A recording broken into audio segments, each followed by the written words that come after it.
Hey ladies and gentlemen, welcome back to the channel. As always, it is Nick here, back with your daily crypto news and analysis, and I hope everybody is having a great day or a great night wherever you guys are watching this from. Today we're going to be talking about Xinfin, aka Xdc, so sit back, relax, and before we fully jump on into this video, I do just want to ask guys, could hit that like button. It does help the channel grow immensely, and of course, I always do greatly appreciate it. So overall, we are still sitting pretty on Bitcoin. We did have a nice daily candle close yesterday.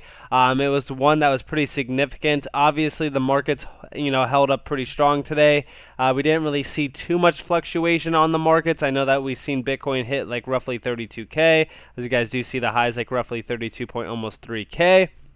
Now, today's daily candle close looks like it's going to be a very similar fashion. We're going to be continuously watching that and see if that level does hold, but I do really want to address to you guys Xinfin today and talk to you guys about a few things happening around the Xinfin ecosystem. Obviously, yes, we are going to be talking about digitization of trade and things like that. So let's just dive into XDC. Let's see where we are sitting right now. So we are sitting at roughly almost 4 cents. This did hit about almost 4.5 cents earlier today, before, of course, we came back down because of, of course, Bitcoin spikes in price. Because right now, when we are talking about this current market, similar to what I said yesterday on a lot of the altcoins, we will just kind of see them take a little bit of a backseat, while Bitcoin does kind of do whatever it wants to do right now. So, we're not going to see too much crazy movement throughout this market in terms of altcoins, but we have been seeing some altcoins making some pretty nice gains, as you guys do see on the 24-hour span, and also even on the 7-day span. Waves is the one that has been, for the most part, definitely making the most amount of gains. It was almost up like 100% last night, so a few of these altcoins will continue to move drastically, but XDC definitely is one that hasn't been moving too much. But although that is a big, issue for a few people that want, quick price action, for those individuals that are hodling and accumulating XDC, this is a perfect opportunity for you. So let's talk about a few things happening around XDC. So first and foremost, XDC ICC. So I told you guys about ICC just the other day. United Kingdom recently launched the ICC Center for Digital Trade and Innovation, the implementation of open systems based on common international standards and a digital trade system that is paperless, sustainable, and secure. Shout out to Crypto Nair D. So as we do kind of look at this, this really kind of does give us a little bit of a timeline on this. So first off, right now today, heavily paper-based processes, 4 billion documents circulating in the trade system, limited access to finance, US $1.5 trillion trade finance gap persists, outdated laws, national laws, not accept entitled documents in digital form, no standards, lack of standardized information processes and systems, and then here we have the XDC sort of way. So this is the next 5 years. Digitize the flow of information in trade. All trade documents handled in digital form will essentially be automated as well in the future. Reduce the cost of trade, increase financial inclusion as well. Cost of finance attributable to all stakeholders. Update and align laws and regulations, revise the legal framework, no legal barriers, and align legal systems, and then develop digital standards, interoperability between systems, seamless trade flows between different technology platforms and stakeholders. And we're essentially seeing all of this being built out on the Xinfin ecosystem. I want you guys to continue to pay attention in this area. Now, talking about things happening in terms of interoperability and things like that, we just talked about the R3 quarter bridge. I actually want to talk to you guys a little bit more about this, more so specifically putting a spotlight on Impul. So Impul Official is also ISO 222 compliant. Impul is a fintech innovator that uses blockchain tech to deliver financial messaging, payments, and a bridge to the R3 quarter platform. Maybe I could talk to Troy Woods into coming on the channel. Now, I actually do want to talk to you guys about this a little bit and really kind of address Impul. So, First off, here we have their website. It's redefining the standards for cross-border payments and financial messaging. Impul is a fintech innovator that uses blockchain technology to deliver financial messaging, payments, and a bridge to the R3 Corda platform to future-facing banks and fintechs. We do see down here our mission: Web3 is redefining what's possible for our industry. Impul was created to provide a cost-effective alternative to legacy financial messaging solutions like Swift and SEPA. We use a decentralized, enterprise-ready hybrid blockchain. Hybrid blockchain. You know who they're talking about here, right? Xinfin. To securely and quickly send financial messages and payments and enable instant settlement. We actually do see over here this approach will provide an interoperable standard for financial data exchange while also streamlining payments and reconciliation. Financial institutions can use Impul as a catalyst to strategically transform their businesses and unlock value-added opportunities enabled by the new standard. And we do see what we offer. Why do businesses choose Impul? Faster payments. Again, XDC can be included in the financial messages payload for instant settlement. Military-grade security as well. Each validating node on the XDC network is Know Your Customer compliant and features built-in forensic monitoring to quickly target bad actors. We also see incredibly easy technology adoption through an API gateway. We actually do see it's easy to implement, Impul's API for traditional financial messages or messaging, and it's identified or identical to the current Swift API standard. Of course, ISO 222 compliant messaging, simple visibility and management, no cost except gas fees. All you pay is the XDC network's near zero gas fee to send messages/payments. And you guys do see that it's at a fraction of a cent per transaction. And we do see down here that the feature of secure, lightning-fast financial messaging and cross-border payments is, again, we do see them mentioning, XDC. And I've talked to you guys about this multiple times. We talk about digital trade. We talk about what Xinfin is capable of doing in digital trade. But we also talk about cross-border payments. Cross-border payments is definitely something to pay attention to because, again, this is a massive market, $156 trillion market to be specific. Now, of course, there's settlement systems like Swift that do $5 trillion a day in volume, so do not disregard, the other amounts of volume that are out there in terms of value transacted on a day-to-day basis. But of course, Impul service offerings run on the XDC network, a top 100 blockchain project, and a layer 1 blockchain protocol that is Ethereum virtual machine compatible. Faster international payments via XDC were engaged and with large global banks, payment companies, and small financial institutions in emerging markets as part of our pilot implementation roadmap.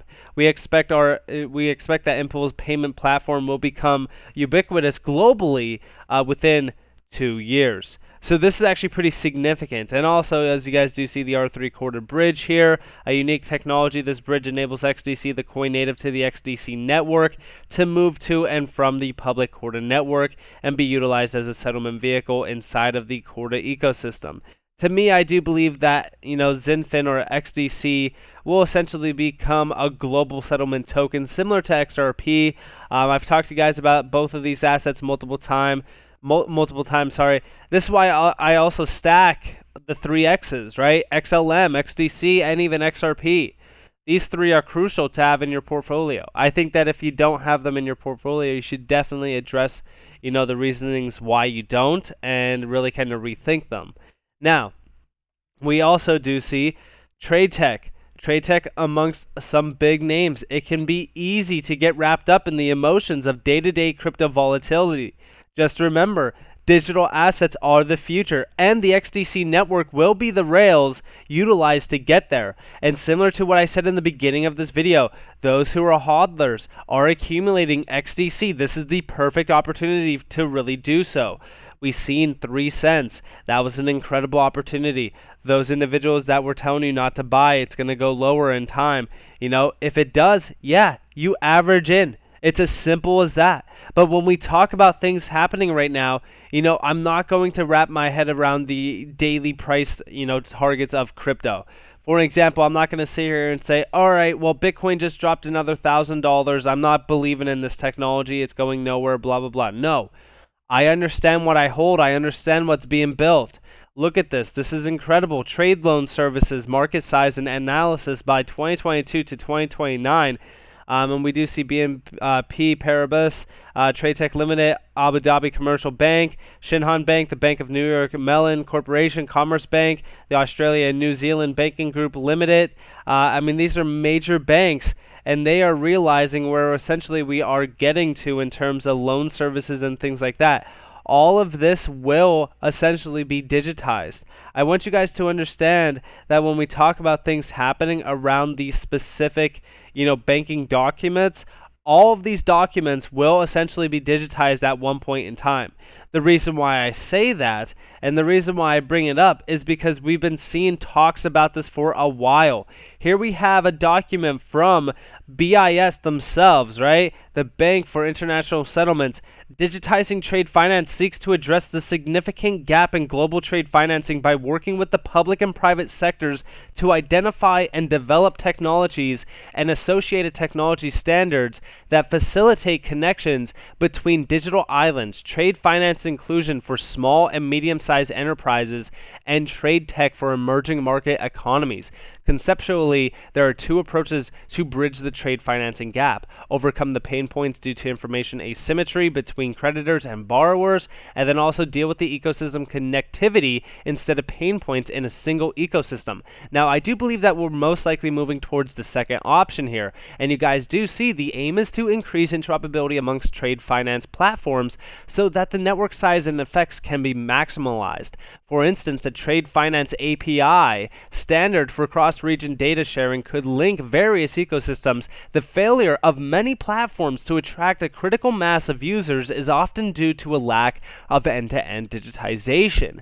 And this is the perfect option, right? When we talk about an API structure that will essentially be interconnected through almost every single trade document ecosystem out there, would be the key for this all.